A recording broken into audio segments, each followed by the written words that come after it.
and today I'm taking you to visit the Pool of Bethesda here in Old Jerusalem. The stones of Jerusalem are stirring again. Where the sick once waited, where the desperate once watched the waters move, the ground beneath Bethesda has begun to whisper.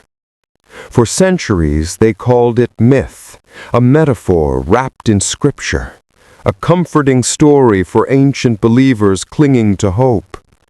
But now, the earth has broken its silence. Beneath layers of history, archaeologists have uncovered something no skeptic ever expected to see. The exact place described in the Gospel of John, 2 great pools side by side, 5 porches carved into stone, and steps worn smooth by the feet of thousands who came seeking healing.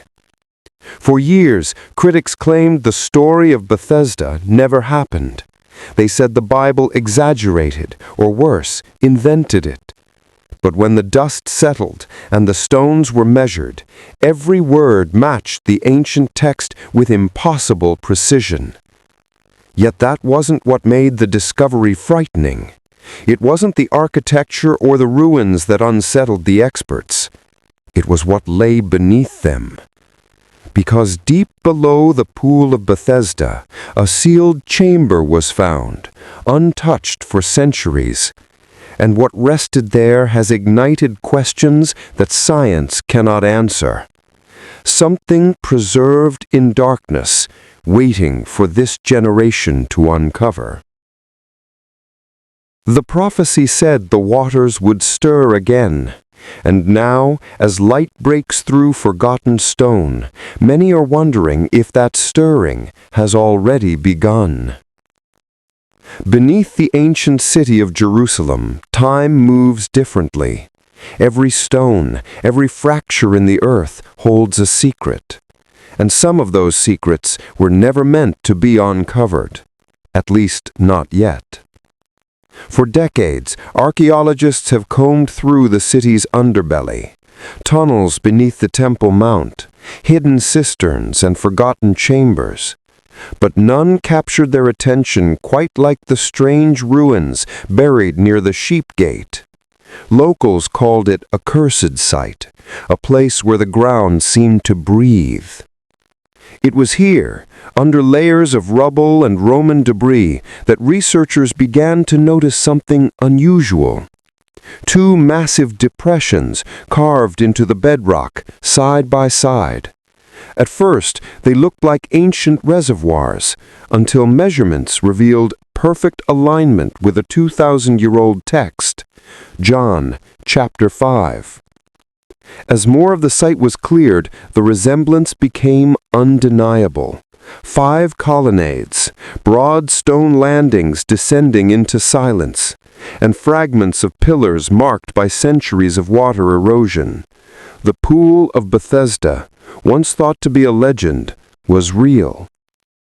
But the deeper they dug, the stranger it became. The pools were connected by a hidden channel, a narrow shaft that allowed fresh water to rush between them. When opened, it sent waves rippling across the lower basin, a motion ancient pilgrims might have mistaken for something divine. Yet this mechanical marvel wasn't the end of the mystery, because buried beneath those foundations was another chamber, one that didn't fit any known design of Roman or Jewish architecture. And when they reached its entrance, the instruments began to fail. Compasses spun, cameras flickered, and the air grew heavy. Something was waiting below. Long before archaeologists unearthed the ruins, before modern tools traced the stones of Bethesda, another record already existed, written not by scholars, but by an eyewitness. The Gospel of John describes it with haunting simplicity. Now there is in Jerusalem, by the Sheep Gate, a pool, which is called in Hebrew Bethesda, having 5 porches. There the sick, the blind, the lame, and the paralyzed gathered, waiting for something no one could explain. At certain seasons, the water stirred, and when it did, the first to step in was healed.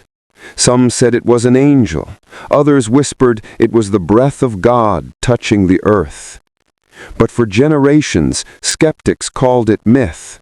They said the story was too poetic, too perfect, that no such pool could have existed with 5 porches, since no architecture of that kind was known in Jerusalem. It was a literary symbol, they claimed, not a historical event. Until the stones themselves spoke. When the twin pools were discovered, with 4 porches surrounding the outer edges and 1 dividing the center, the description fit exactly. Every doubt, every accusation of fabrication collapsed beneath the weight of carved limestone. Still, the discovery did more than silence critics. It reawakened a miracle. Because if the place was real, then perhaps the healing was too. And as the team continued excavating, one archaeologist, a man known for his atheism, recorded something he couldn't explain. A sudden surge of wind through a chamber sealed for centuries. No entry, no exit, just motion, as if the waters had stirred again. At first, the world of science was unimpressed.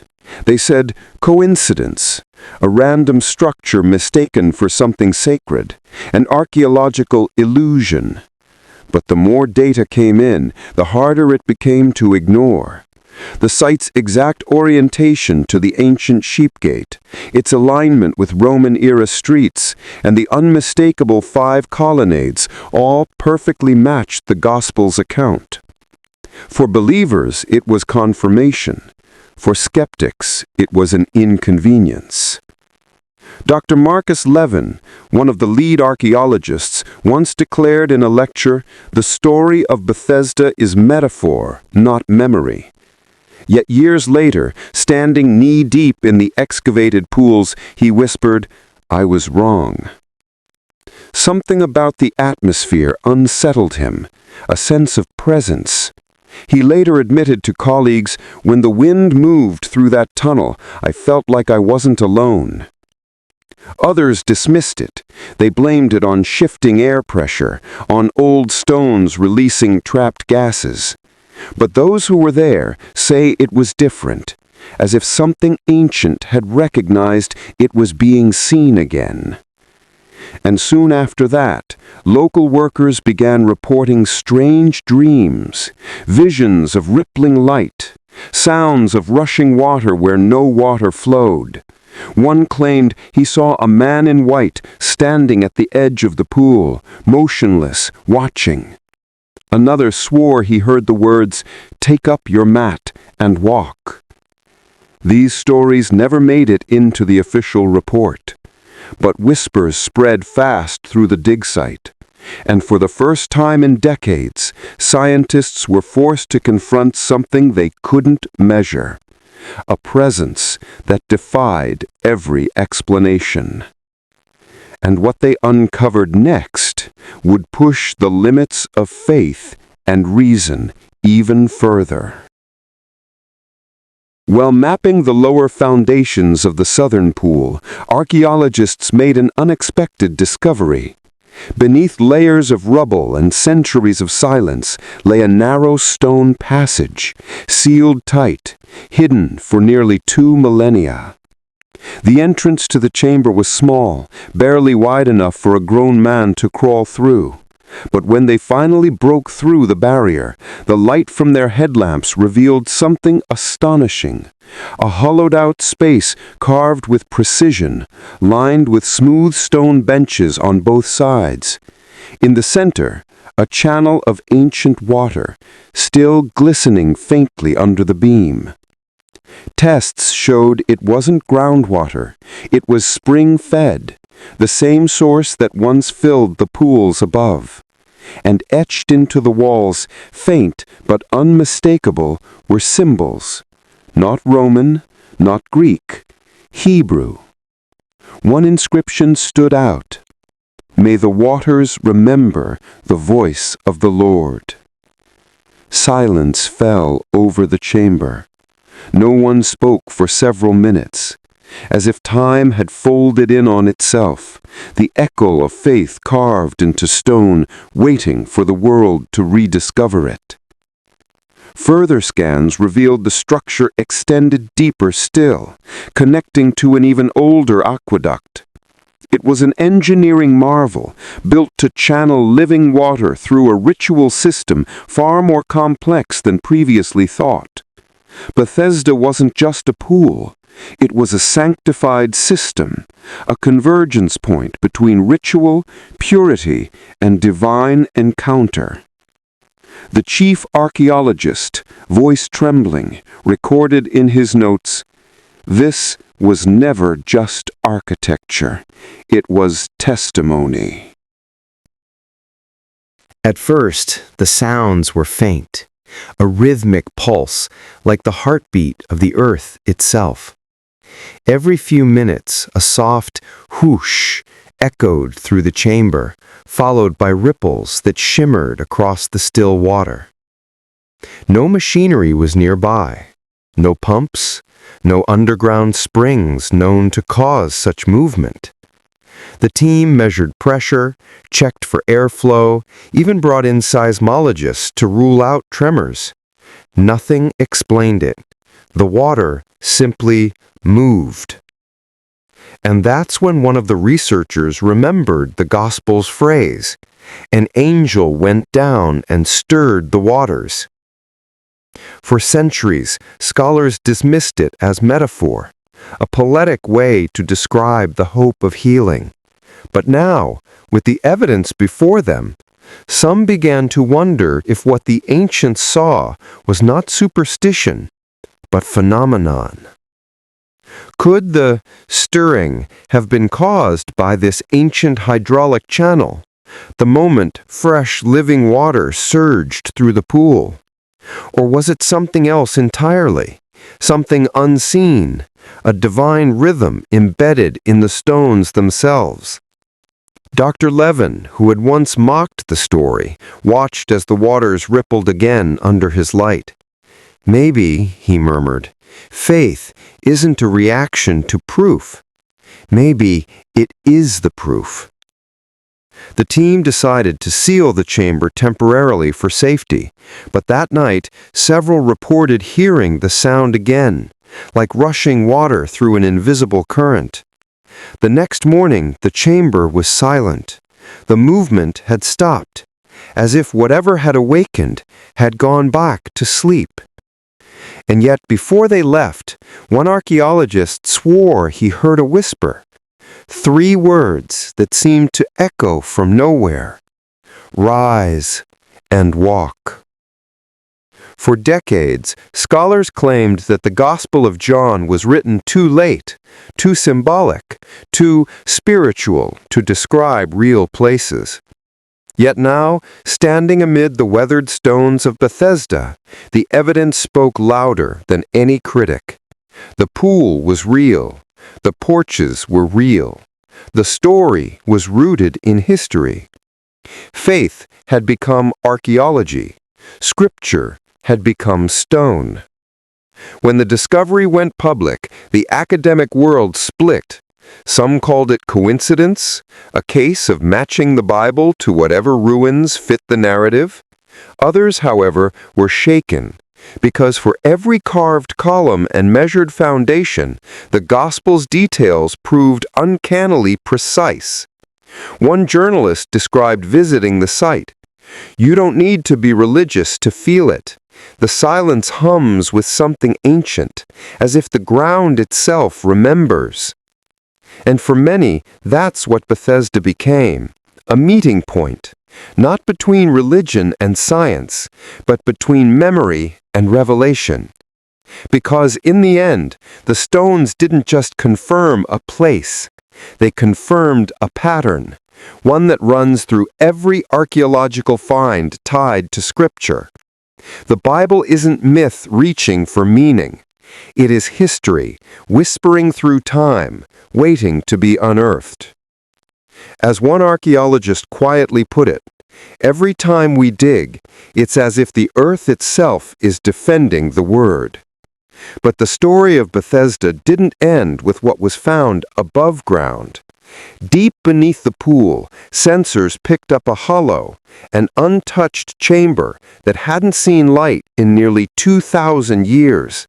And what they discovered inside would leave even the most hardened skeptic speechless. The team had almost packed up for the season when ground-penetrating scans revealed a void beneath the lowest level of the pool. A cavity, symmetrical, deliberate, untouched since antiquity. It took 3 days to reach it, each layer of earth peeled back like the turning of a forgotten page. Finally, under flickering light, the chamber opened before them. It was small, no larger than a chapel, yet every surface was covered in carvings. Not elaborate frescoes or mosaics, but simple, deep markings etched by hand. Circular patterns, flowing lines. And in the center of the floor, a single slab of stone. When they brushed away the dust, they saw it. An inscription, weathered, ancient, and written in a script none could immediately identify. It wasn't standard Hebrew, nor Aramaic, nor Greek. Experts described it as proto-script, an early fusion of languages, as if several civilizations had left their mark in unison. And then came the strangest part. When scanned under infrared light, the characters shimmered faintly, revealing hidden symbols beneath the surface, traces of water lines embedded into the stone itself. One pattern, when translated, appeared to form a phrase, "Here the waters bear witness." What did it mean? Was it a dedication, a prayer, a code?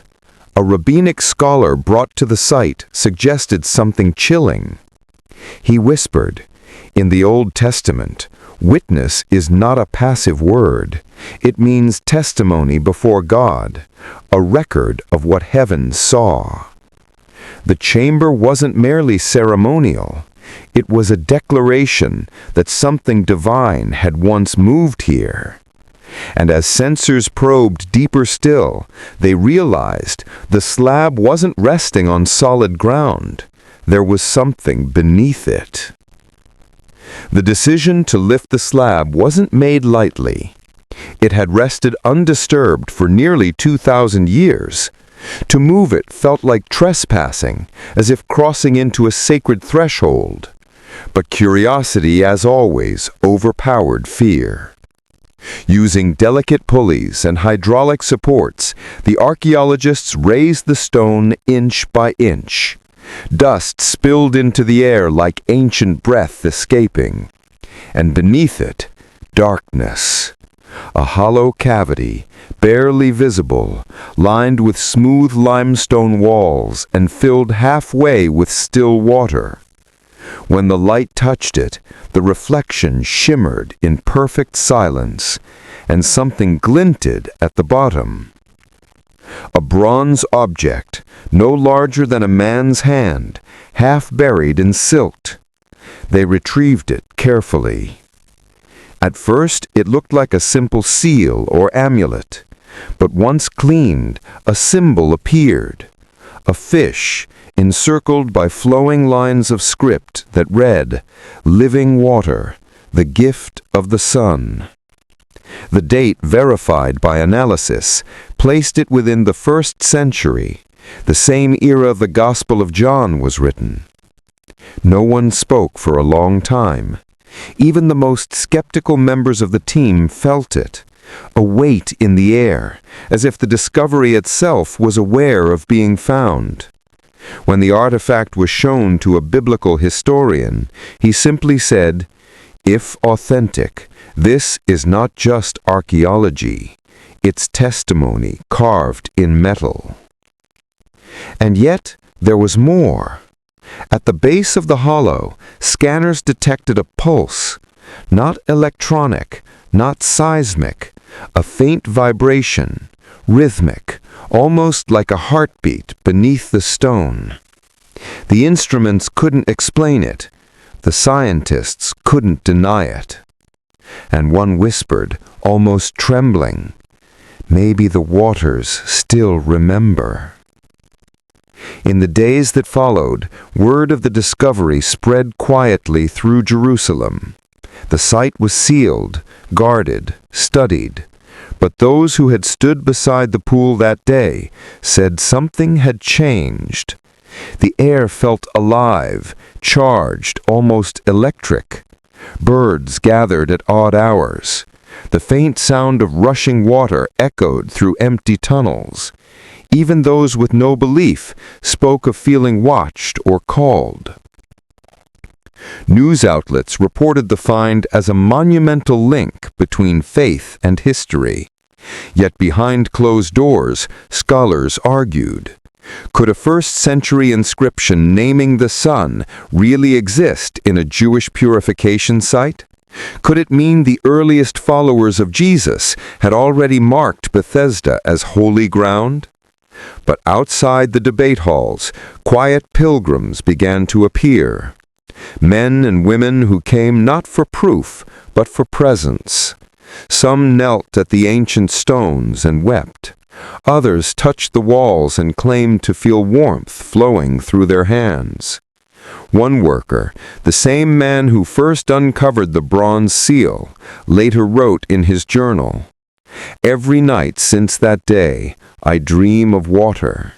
Sometimes calm, sometimes storming, always calling my name." Archaeologists continue to study the artifact, but nothing has yet explained the faint vibration still detected beneath the lower chamber. Every reading remains irregular, unpredictable, like something waiting to move again. And as the sun sets over Jerusalem, the ancient pool glows faintly beneath the shadows of the temple ruins. The same stones that once cradled the lame man now cradle a mystery far from solved. Because perhaps the Pool of Bethesda was never merely a place of healing. Perhaps it was a promise, and that promise is stirring once more. The waters are never still.